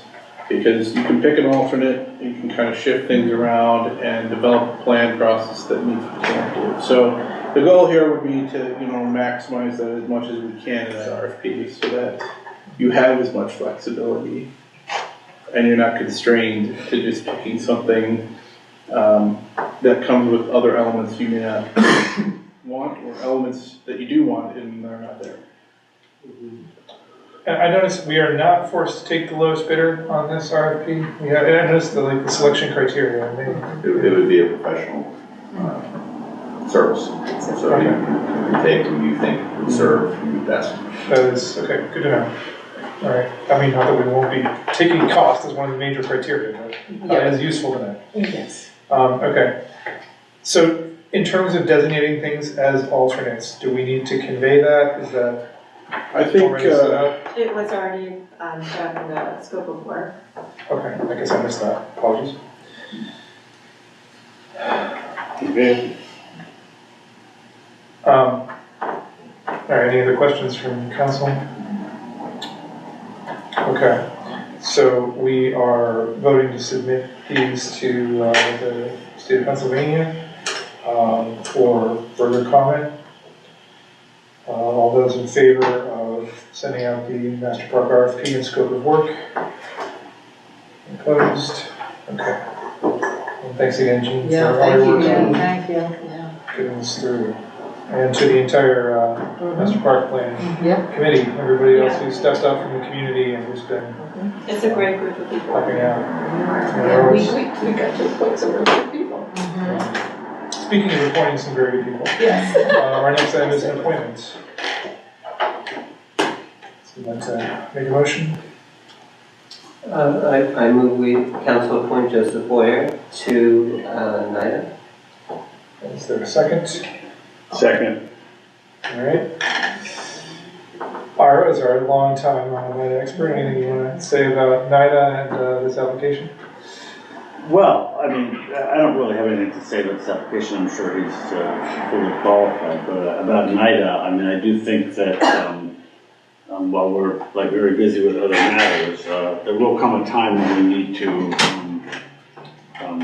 actually try to find good opportunities to work with them and, get some money. I have spoke to the president and there are some opportunities. Right now, they're catching up on some housekeeping that has been long overlooked, but as they're caught up, they are eager to talk to us about some opportunities. So that's my only statement. we'll be hearing from them. I guess a noter. Yeah, I know, I suppose. Always useful to have voters around. Okay. We're voting to appoint Joseph Boyer to NIDA. All those in favor? Any opposed? So do we need to specify the term that we're appointing him for? Are there different terms open? I think it's a set term that it's filling. Yeah, so what is But there may it? be. Yeah, but there might be It's like a multiple 1 to terms 4, open right now, and so which Is one this a are we? vacancy or is It's a this? vacancy. Oh, Yeah, Is there only one vacancy? yeah, there's only one vacancy. Okay. it should be to fulfill out the existing term, and we can clarify that. That's fine. So just a question, a kind of process question. He would also be open to human relations, planning commission, vacancy board. Do we have a file? Because you can be on NIDA and another commission. Yeah. You weren't you on NIDA and the vacancy board? Yeah, the vacancy. Right, Vacancy okay. board is not. The vacancy board is not. Vacancy board should never meet. Should never, right. But do we, I guess this is a question for the office, can we then reach out to him or do we file this away to say, well, we have a planning commission opening or we have a human relations committee? You know, we should tag this and not forget that we have someone that's. As a council, there's nothing that prohibits you from approaching people you think would serve well on your committees or commissions. Yeah, like we should file this You know, away. if you, Let me get started well, with the one. one, we do have to retain that. For one. Anyway, we do retain that. Yeah, that's what I guess we're, is it in a Retention. file Yeah. somewhere? Because we may look back, look, you show a It little may not be in a interest. spreadsheet, but it's in a file. Okay. All right. Should we from it? Okay, so we just had our vote. We're gonna use this. Yes. Okay, and I'll note that there are several other vacancies on various council boards and committees. Offhand, I can only think of EAC, Environmental Advisory Council, which has some slots, but I'm sure there are many others. Among other things, Human Relations Is there? Commission, Let's that's see. right. I thought there So was. they're Yeah, visible so- on. Is Andy Charles? I have a list, 2 for the EAC, 2 for HRC, 2 for the UCC Board, Appeals Board, 1 for Zoning Board. Okay. And, yeah, UCC and the zoning board do not meet all that often, and the other two are, well, actually, human relations doesn't. The EAC meets regularly. Zoning Board, we literally just got our first application in 2023 Wow. of the Zoning year. board. Okay. I only had 1 application this whole All year. right, and we do have one other Yeah. important appointment, which is that there is the council vacancy. Yes. So if you would like to, if you're a resident in Arbor, if you lived here for a year and you're interested in serving on council, there's instructions online for applying. The application deadline will be next Friday at noon. Next Friday at noon, the 27th. Yeah, noon on the 27th, and then council will make its appointment at our next meeting in November. November 2nd The workshop. November 2nd. And that'll be for a term of 2 years. And 2 years and a 2 month. years and 2 months. 2 years and 2 months. Serve till January of 2026. 2020, yeah, 2026. Okay. Thanks, everyone. Monthly reports have mostly been filed. We had a question, Barbara, you had a question on the bridge? Yeah, I had a question on the bridge, because I was looking at the report that Panoni put together as of October 10th and comparing it to the last one I had, and I think it's the last one we got, but I might have missed one, the August 29th version, and the Panoni pre-bid construction cost has gone up dramatically. Yes. It's now 9.6 million, up from 6.6 million, so I was hoping we could get an explanation. We knew that it was 9.6 when I started here, so that figure has been adjusted. Actually, the discussion recently was about increasing that figure, the 9.6 figure. And we expect that in the coming weeks we'll have an updated figure that we'll need to use, which speaks to a whole variety of issues I wanted to break on in terms of where we're at on that project. So did Panoni just have it wrong in their August memo? No, you may be getting mixed up between 2 different figures. There's a 50-some hundred, It's or a 5.3 or something for Amtrak. No, it's in the same place in the memo, in the, in their summary, in their outline, it's the same, they call it Panoni pre-bid It construction. must be an cost. error. It has to be an error. I've been going off of 9.6 since I started here. That was the same figure. I'm sorry, you're comparing September and August. I'm comparing August and October Okay. from Panoni. So, I realize, Ken, you can't explain what Panoni put in their Yeah. memos, No, but I'm just I saying, can tell you it's Panoni's been got something in there 96. that. 9.6 million has been the figure it's been hovering around for the last few months based off Well, of figures we have. I am going to look back to see if they've ever had 9.6 in their memos, and if they haven't, that really concerns me. Why is Panoni having trouble getting their reports right? I've seen a dramatic improvement in the quality of what has been happening with Panoni since we got our new project manager. He's been very much on top of making sure that things are getting done and keeping everybody in the loop.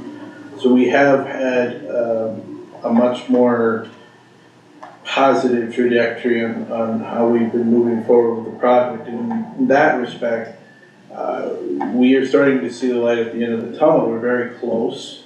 There are just a few hang-ups. Primarily, we're still waiting on getting the signatures and sign-offs that we need from Norfolk Southern.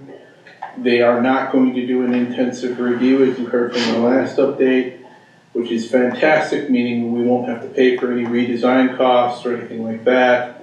But their process has been somehow a little slow recently, and so we're hoping to get information back from them regarding that. The other element is just the final siting of utilities because of the whole PICO relocation under the bridge. We've since had a meeting just 2 weeks ago. Alan was out of site, right? Or Jeff was. And we worked with a property owner to do a relocation of some electric service. And now, since that's sorted, we should be very close to finalizing all of the utility placements and finalizing the agreements needed for that. So then that leaves us with just the Amtrak agreement, and that one still remains a very large hurdle. It's not impossible, but we're facing two different significant challenges. First being, and perhaps probably the most costly, is just the insurance requirement. They want $30 million liability coverage from the borough for this project. And this is abnormal for an agency our size. We're not even able to get anything over 10. Obtaining something in the 5 or 3 range is possible. Ideally, $2 million is where we want to be because it's within our policy that we have.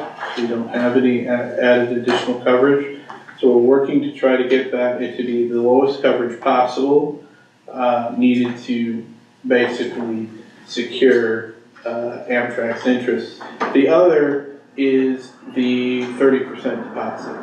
We would be depositing not 30% on that 9.6 million, but 30% on the share that is attributed to Amtrak, which right now is like a $5.3 million estimate, but their estimate is bound to change as well. Thus that 30% figure will be changing. But that is a sizable sum in and of itself, and generally committed what we had intended was just to be 5% share to cover their deposit. And so that does mean, do we need further cash to draw on to cash flow the project? Hopefully that is not the case. I've worked to try to have the contract arrangement with the granting authorities that we would submit reimbursement rather than pay upfront. So what we would do is we'd get pre-authorization from the federal government and state, and then, obviously from the council for our share, and then we would pay the contract. Now, that is a little bit of a complication in terms of being appealing to potential contractors for the job, but I don't think it's necessarily going to be a complete setback for us. And so those elements are critical in determining some of the things that we've planned out in terms of budget. We just received a bill from Pannoni for their management services for the last year. And it's almost $115,000 that we have to pay very soon here, both to submit and report for reimbursement. So there are a number of things that we still have to do on that end, but the contract remains the biggest hurdle. But once all those things come together, then we will be at a point where we might be actually able to bid. That will be an exciting thing because the design is pretty much done, and most of the spec work is done. So all that engineering elements are pretty much winding down. And in terms of financing, so just for members of the public, the borough is ultimately on the hook for 5% of the cost of the bridge. So when we're saying it's a $9.6 million project, the borough is on the hook for about $500,000 of that for the spending. Of course, if we're going to have to deposit $1.5 million because of Amtrak's regulations, we're going to need to borrow some of that money. We have some borrowing lined up in case we need that next year. It'll be expensive. I mean, it's borrowing, so that would add to our debt service costs next year, and we're obviously hoping to avoid that. But we do have a plan for what to do if we are forced to. Yeah, there are contingency plans. Plan in place. But part of this is what's holding up your budget a little bit, and I'm hoping to get some clear answers. In the meantime, I will develop a budget based on both scenarios. We can at least be prepared and know what to do if we have alternatives. So those things are going on. I will add also an update on the local state share account grant that we received for our facilities here at the municipal building. Including this lovely new carpet. Yes. We were awarded $250,000 for our HVAC improvements and additional ADA improvements here in the building. I've confirmed with the state we are not going to be eligible to submit our HVAC improvements for reimbursement, primarily because our contract was initiated prior to the contract period and didn't have their elements of what they wanted in the contract. They wanted also review.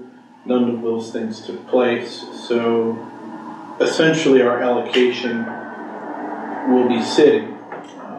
The hope is to repurpose that allocation and seek a state approval to redirect it to another project. A project in which I believe was on the agenda here was that I was going to explain the roof reinforcement project needed for the community building. It's not on the agenda, but go ahead. It's not, okay.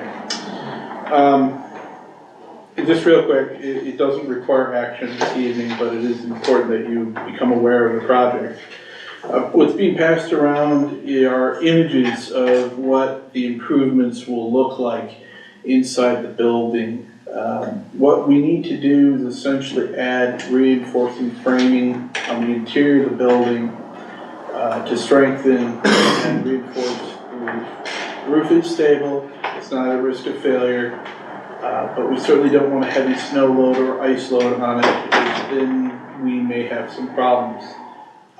We know that there are structural issues. I've spoken to our building official on this.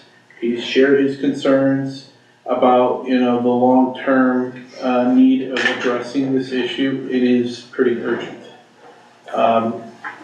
We have behind the scenes, and I'm not sure how the project got initiated, but we have had an arrangement with Yerkes, which is the firm we use for inspections, to develop and analyze and prepare design and plans for this improvement. Those designs and improvements are this close to being done. We're perhaps a week out from seeing the final plans and specs for this project.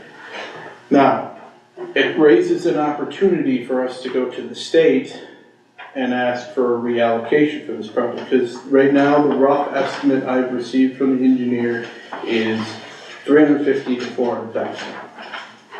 $400,000, and that could be where we land. I hope it's certainly not higher than that.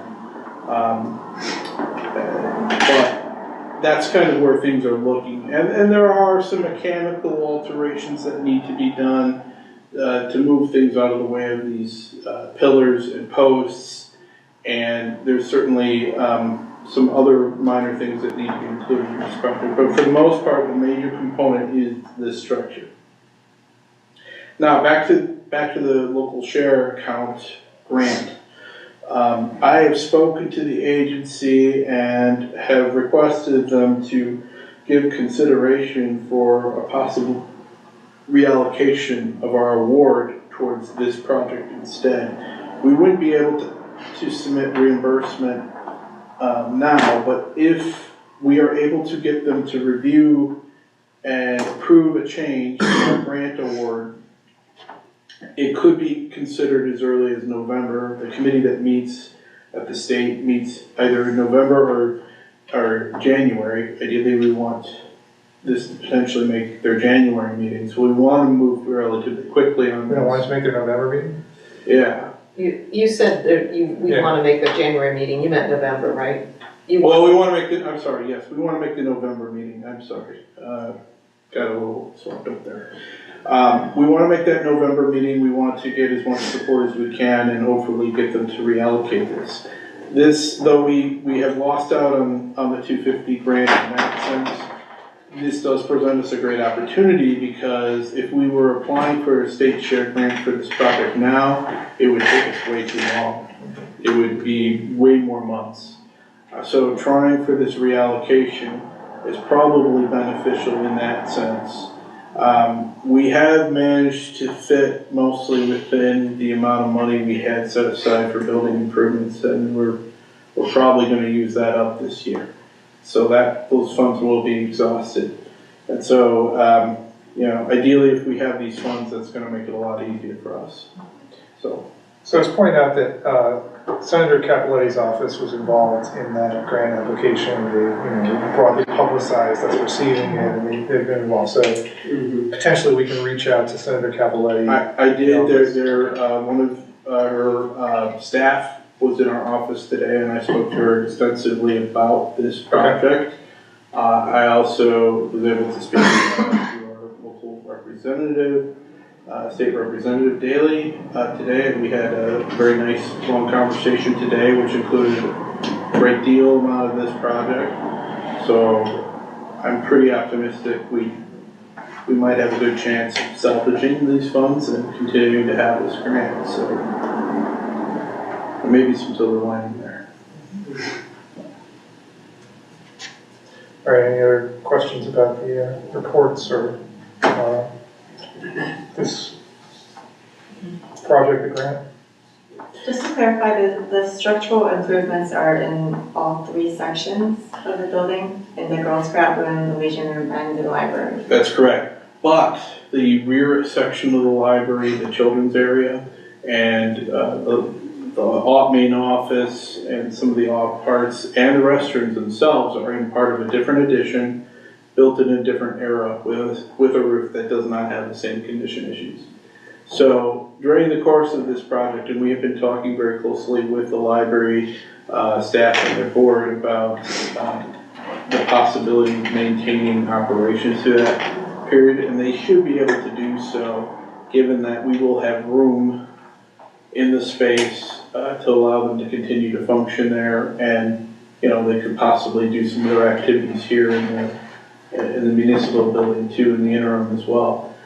Exactly how the process will go, will they want to close the building all at once, or just do different wings at a time? That is something we'll have to determine once the project is bid and awarded, and work that out with the contractor. It's anticipated to take as much as a month. What is the cost estimate? It was $350,000 to $400,000. I'm waiting to get an actual formal budget estimate with the PE stamp. That's coming, so once I have that, I will share that with you. So I believe that this project came out of the initial, there was a roof issue with the library last year, and it was investigated and they suggested that we do further analysis. And then our further analysis came back and said, yeah, we have a larger issue that needs to be taken care of. I've since heard from other people who've been involved with the borough that this, that they felt that there was an issue years ago that was not addressed on this.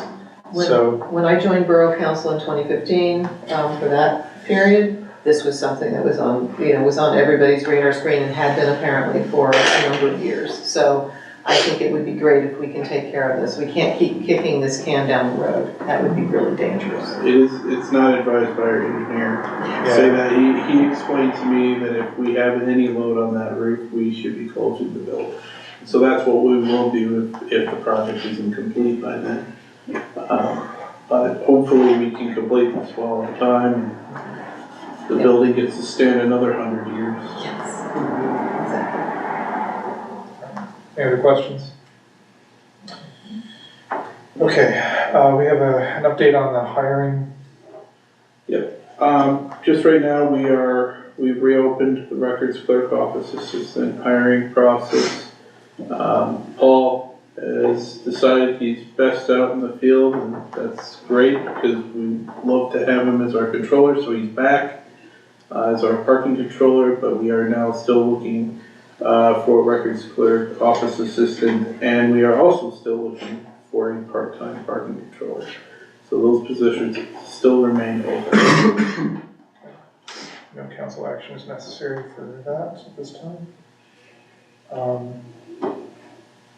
The last item is the conditional use application and land development application. Should I clarify that? Who wants to clarify the situation here? All right, so we've received an application from the owner of the 230 Haverford property for conditional use and for land development. Staff is determining whether the land development application is complete. Once a complete land development application has been received, it will be made public. It will be posted on the borough website, and we will start scheduling meetings for that. But as of now, it has not been determined to be complete. Yeah, it's still in the review process. We're still reviewing these. So once we're a little further along in the process, before there are any public meetings involving this, the documents will be made public. We recognize that there will be a lot of community interest in this, and we will talk in our newsletter and online about public meetings where this project will be discussed. Any other comments on that? Okay. Old business. Any new business? Okay. Going on to old business. Moving into the 2024 budget discussion and presentation, I did intend to have materials to present to you this evening. However, with some of the recent major budget developments, I've had to rework some of the documents, and I hope to get that out to you here very soon. As I said, I intend to get it out to you well in advance of any meetings, so that you can view it and begin the process of looking at it. We'll also make it available on the website too. The issue here is that there were some revenues that we had anticipated, and our budget was really built on that. And so we really need to figure out a way to shift some things around and get the whole picture together. So that will be coming very soon.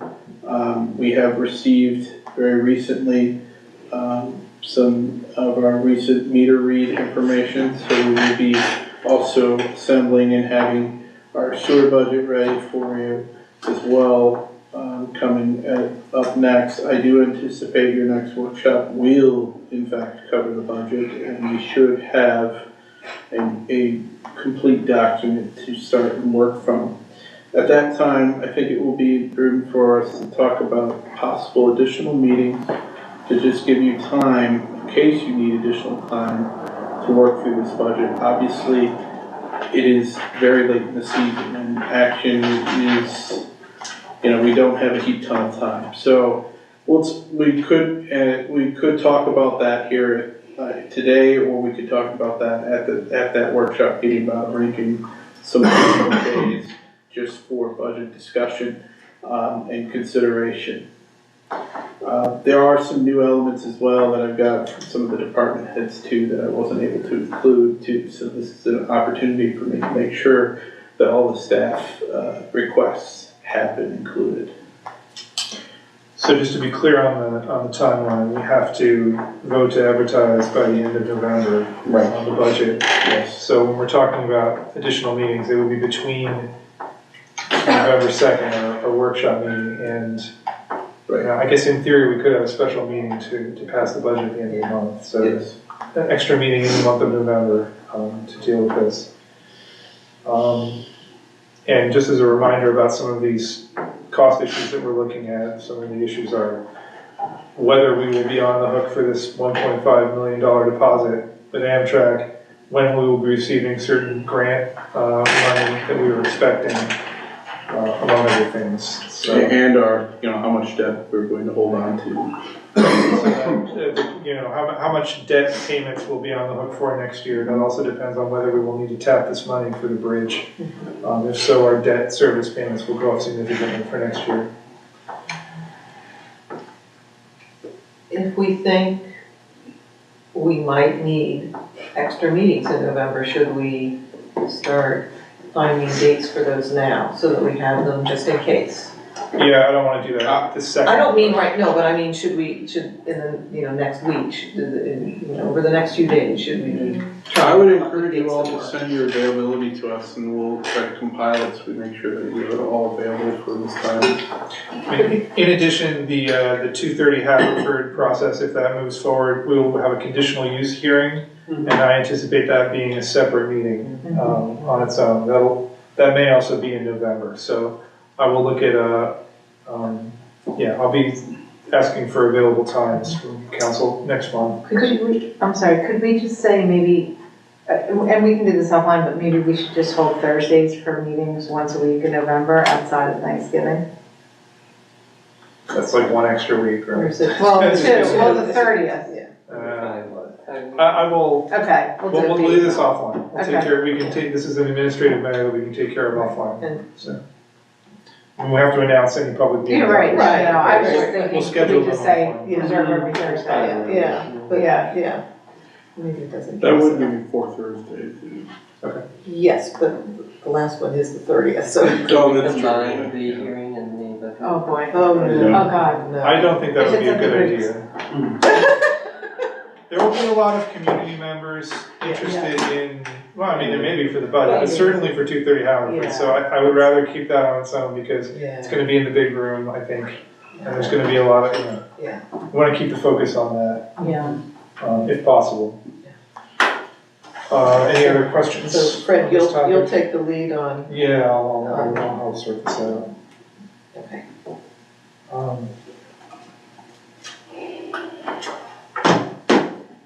Okay, parking ordinance. Any other questions for Ken on the budget this time? Okay, parking ordinance discussion. Well, it's not a discussion of the ordinance necessarily. It's a discussion, it's a follow-up from, it's an update. It's a follow-up from our meeting 2 weeks ago. So, 2 weeks ago, I presented the draft resolution and ordinance that put in legal words all the policy decisions that council had reached from like August of last year until April of this year. And at the meeting 2 weeks ago, we were asked by council, could we take another look at the enforcement periods in the central neighborhood? Now, let me back up and say what I mean by that. So, we, in the borough, on certain streets in the borough, there are 2-hour restricted parking regulations. So if you live on that block and want to be able to park your car for more than 2 hours, you get a permit for that. If you have a guest, you apply for a guest permit for them. If you are not a resident of that block, you can only park on there for 2 hours. if it's during the enforcement periods. And our current enforcement periods vary all over the place throughout the borough. They are just a sea of different periods. And one of the things that the parking study and the parking study task force strongly recommended, and the ad hoc parking committee agreed, we need standardized enforcement periods. And so the proposal that council had agreed to in April, and that I also brought then 2 weeks ago, was that for the north and south neighborhoods, the enforcement periods would be 8 a.m. to 6 p.m. Monday through Friday. For the central area, which takes into account both the Haverford Business District and a portion of the Montgomery Avenue Business District, would be 8 a.m. to 8 p.m. Monday through Saturday. The question that came up 2 weeks ago was, is Saturday protection really necessary for all the streets in the central neighborhood? So I took a look at what we currently have and the streets that have Saturday, and the streets that have Saturday protection. Fred is laughing because I sent him the map with my notations on it. It is a hodgepodge. It is really a hodgepodge. I took a look at that and identified like half a dozen areas that currently have Saturday restrictions on parking. Before I when I was putting together what I wanted to bring to you guys tonight, before I did that, I checked with Chief String, I checked with Jeff Eldon to make sure that from an enforcement standpoint, doing something different wouldn't be a problem, and also from a signage standpoint, that it wasn't going to cause a problem. And they were both fine with this. So my recommendation is that we have the enforcement for the central area be 8 a.m. to 8 p.m. The extended 2 hours recognizes the fact that most of these streets are kind of close to restaurants or movie theaters or whatever, and so, you know, you have people who you have competing interests, more competing interests for parking spaces. So that'll give that kind of protection for folks coming home from work late or something. They'll be more likely to park near their homes. 8 a.m. to 8 p.m. Monday through Friday, with the exception of these half a dozen or so other streets for which it would be, I don't even have that up here on the table, for which it would be Saturday. It'd be Monday through Saturday as well. So those areas are Dudley Avenue, but just in the central neighborhood. And so when you look at the map, you can see that, but it's like from Haverford to wherever I can't remember now if it's Windsor. No, it goes a little bit into the next block for some reason. Forest Avenue, the 300 block of Iona Avenue, Williams Avenue, and Woodbine Avenue from Iona to Montgomery Avenue. So as long as that sounds reasonable to everybody, so in other words, you're kind of keeping what people have already got, we'll go ahead and I'm working on something that I hope I will have ready to put in that'll meet the deadline for next week's newsletter. It's basically saying all the same things that was in the information that I put in the meeting packet for 2 weeks ago. It's just trying to make it shorter with the hopes that people will read it. Because I know parking details are pretty boring. So anyway.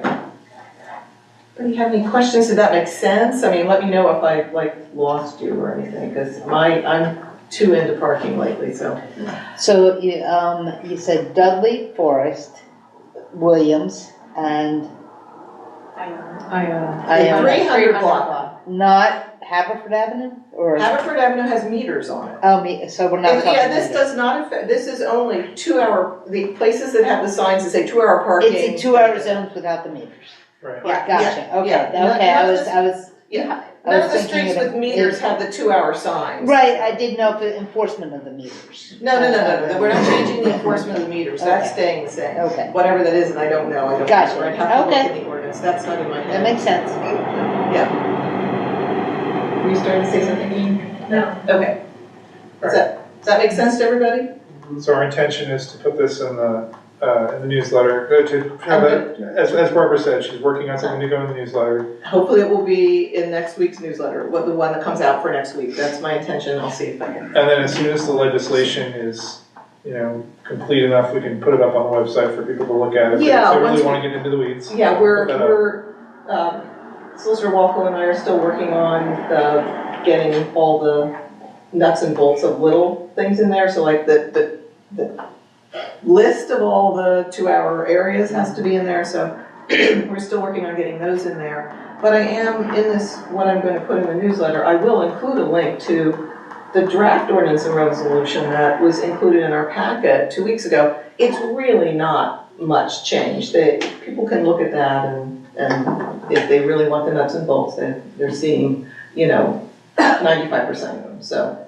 So I'm going to put this on our workshop agenda for discussion, although primarily I expect to be responding to any community issues that come up since we've debated this so much. I don't expect us to have much more discussion. Yeah. Feel free to contribute, but if we do hear from community members, I think that'll be an opportunity to do it before we have to vote to advertise. So we'll be back on for our next 2 meetings. And the idea again is that we'll vote to advertise at our November business meeting. Right.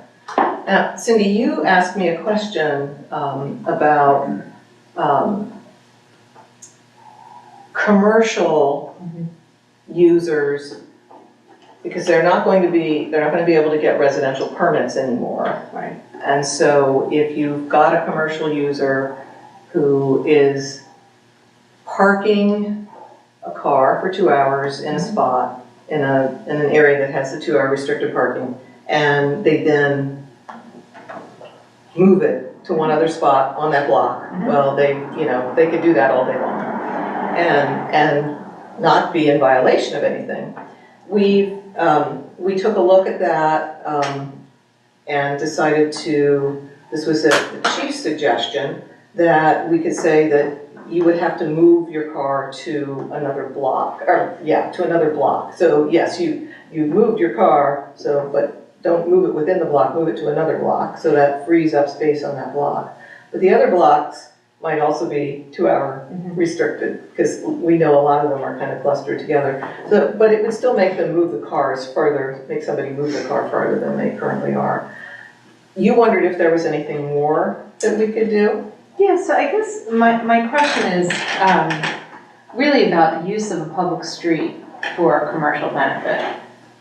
So for example, when we were doing the parking lot policy, we had said in the borough parking lot that you couldn't, let's say, I am an electrician, I could not park my van, my work van in borough parking policy. I guess my question, John, this is probably more for you, is, okay, so I'm an electrician and I have 5 vans. I could theoretically move them every 2 hours. I could theoretically eat the tickets and build it into my business model. Is there a way that we can legally say you cannot use a public street for a necessary business automobile? You can. It's difficult to enforce. Home occupancy, or the home, well, it'd be there if the building was. Occupation, I'm sorry. Yeah, That's the measure we would use? Well, that would be one of the issues that would make it hard to enforce. I mean, you would have, I think if it was a home occupancy and they lived there, but they also have a van, then it actually would have the parking permit. Yeah, they sure. should. Okay, let's say a business that is using a public street. But you're just saying that there's a business that is willing Correct. to move a vehicle. Correct. Multiple times throughout the day in order to keep space for that. And eat the ticket cost. And eat So the ticket cost. if the ticket's not a deterrent. Well, except it may be in this case, because we have now given the ability for more than just one ticket to be written. So that's Let's pretend it's not. I know. Yeah, well, yeah, we can. I just wanted to make sure that you knew. And we're making it a little bit harder for them because now Right. they're gonna have to move it a block. Yeah. You can't just move it on the same block, so that's a little bit of a deterrent. Right. I think it'd be hard to identify what is being used for business purposes a lot of the times and what are being used for residential purposes, but you can always make a prohibition against storing vehicles for commercial purposes. You have to draft it in a way that doesn't prevent a person that has their business on the side of the van or truck from parking on the road. I would imagine this issue might come up a lot with garages or repair shops or something that deals with vehicles or even car dealerships. I don't think we have car dealerships in the borough, but and right now I think there was an existing prohibition about displaying vehicles for sale. Yes. Anyways, there was an existing prohibition related to parking a vehicle on the street for purposes of doing mechanical work on a vehicle. And that's on any street, that's not just a street. 2-hour restricted street. And that is in the code already, and that's something that we're carrying over. Yeah, it's been in there for a while. There could be some clarification to that provision related to and storing for future commercial mechanical purposes. Obviously, if it's a private person and they can pull their car in and work on it and put it back on the street, but if something along like that line might limit it, but it's better than nothing. And again, it's already in the code, it's just kind of clarifying that provision. So I think that's exactly what we need to do. But again, there's a provision, we can have some clarification that it's not just for the mechanical work, but pending mechanical work. Pending for mechanical commercial purposes. And then is that an additional ticket? Is that a tow? No, it's a prohibition. It's a prohibition. So what happens? Well, then it would be that there is a general prohibition of violating, I think, which was a daily violation, I believe. I think so. Now, Yeah. again, there's And still then the enforcement purpose that there'd have to be an establishment that vehicle was being done for that purpose. Yes. Right. Which, again, someone would have to be able to prove Right. that it's done. But- So that, I think, would be fabulous, but that would not go in. No, that would be in this ordinance That because can it's go part in. of this chapter. Right, Yes. again, that provision's already in there, it says that already. You're gonna clarify. We're just gonna add that language, just because it could be read argued right now that, oh, well, it's actually fixing the car on the street. And it's another thing to say, hey, we're fixing the car, we're coming back, or leaving it there to fix on an offsite location for So- commercial purposes. I have a question. What if you have a homeowner who doesn't have a driveway who parks on the It's street? not, that's what Okay. he's saying, that's not what he's talking Yeah, about. Okay. so- Talking about just commercial. Because there are people who don't have Well, driveways. the who park homeowner their can't cars. park their own car and work on it on the street. The homeowner can't. That's the way that the code reads. We're talking about commercial. I got it, but That's not I changed. know of personal homeowners who work on, who But don't have John's saying driveways. that's already in the code. It's It's been been in the code Yeah, forever. it's not- it's Yeah. not be- Great, thank you, It's John. really to prevent somebody from like pulling an engine out of a car. Yeah. Yeah, I don't think we're gonna Yeah. enforce it unless it's Yes. egregious. Somebody's Yeah, like okay. changing their tire, I mean, you're not gonna enforce it. No, but I mean, they And can't get rid and I think there is an exclusion for emergency there. Well, then, yes, yeah, there is. So, thank you, so that's something. Well, Okay. is everybody okay with that? Yeah. You can put that in? Okay, all right, so we will add that. as I knew well. what you were getting at. Any other No, it's that. questions or comments to Oh, anybody yes, else? does anybody have any other questions or anything about parking? And then just order it. Fabulous. I don't think so. Do you guys, is there something here related to No, we're parking or just something talking about else? something else, Okay, sorry. fine, I just wanted to make sure Yeah. before we closed out and moved on. That's up to you. Okay, great. Let's move on to committee reports. Infrastructure, Meeting next week. okay. Ken Finance just administration. reviewed everything, we just met now today, Ken reviewed it, pretty much what he talked to us, draft, he said in about a week. We talked about the grants, nothing to add. Okay, and then public health and safety, we heard last meeting. We met just last week. Okay. So briefly, one of the concerns we've heard is about the visibility at intersections. And we did have a discussion with the staff about does the current ordinance language support trimming the hedges? So I think we made some progress so that Jeff and Kevin Walsh have identified a section in the ordinance that they can use To get people to trim, to enforce the hedge height at intersections, because it has to do with the sightlines. Yeah. And it's a little bit, before we were stuck on, we can't enforce anything here because the actual height is in compliance, but I think I'm getting this right, that Kevin has some part of the code that There are pertains certain to things sidelines. like obstructions of sidewalk and stuff like that that are definitely in our code. Yeah. And he has told me that he has been enforcing it alongside of the sidewalk inspection program. Okay. Yeah, so I mean, a lot of the concerns were at East Wynwood on the south side. So East Wynwood and Woodside. I think at almost all the streets except Chestnut. So. Yeah, go ahead, Jeff. Oh, Jeff's still here. Hi, Jeff. I'm still here. Yeah, so in referring to that intersection at Woodside and Wynwood, we are actually responsible for those sidewalks, the ones that were poured when PennDOT replaced that section of culvert there.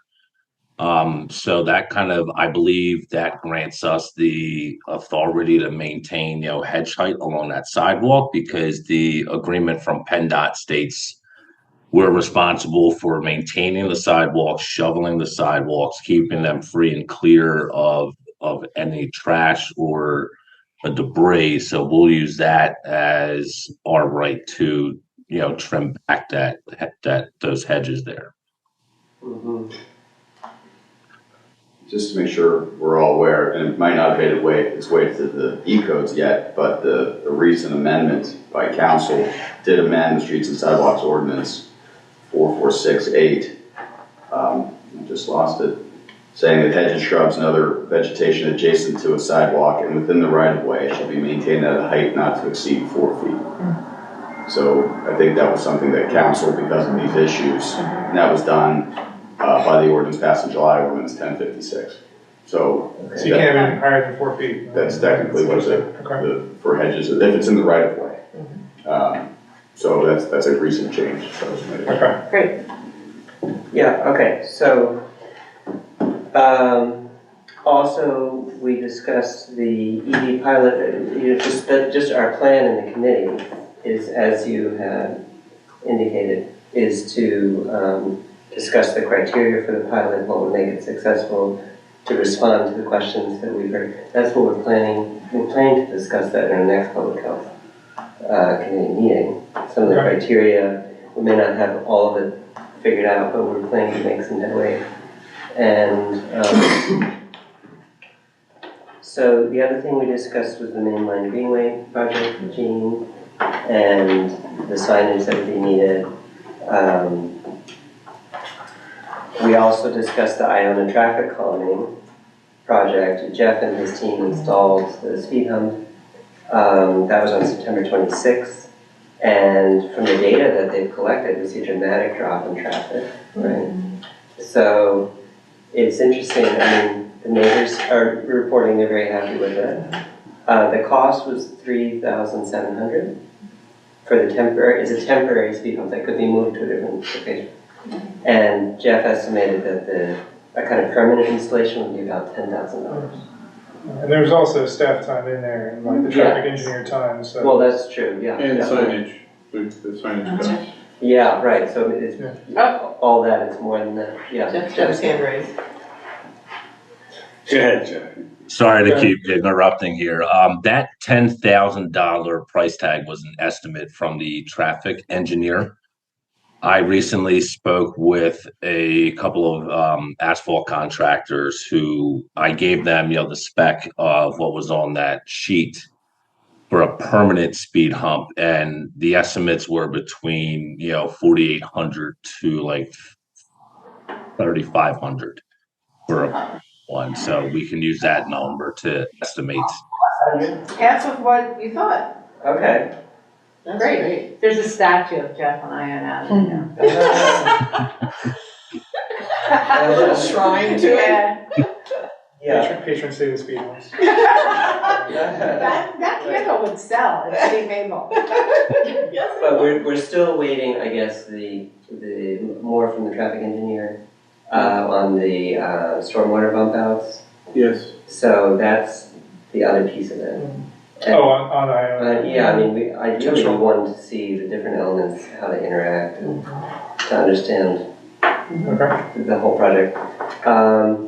And then I think the only other thing was the Police Advisory Committee had sent us a memo on the emergency communications. And that has been reviewed by the chief and the mayor. And the chief wasn't able to attend, so I believe we're going to discuss that at our next meeting. Okay, thanks. That's it for committee reports. Any comments for the good of council? All right, we will have an executive session to discuss the disposition of borough-owned property at 230 Haverford, employee performance evaluations, and potential hiring. And we may return to session after that executive session. Consent? Take a motion to adjourn at this time. So moved. Is there a second? Second. All right, discussion. All right, we're going to adjourn. All right, let's take 5 minutes. 9:40. Yeah.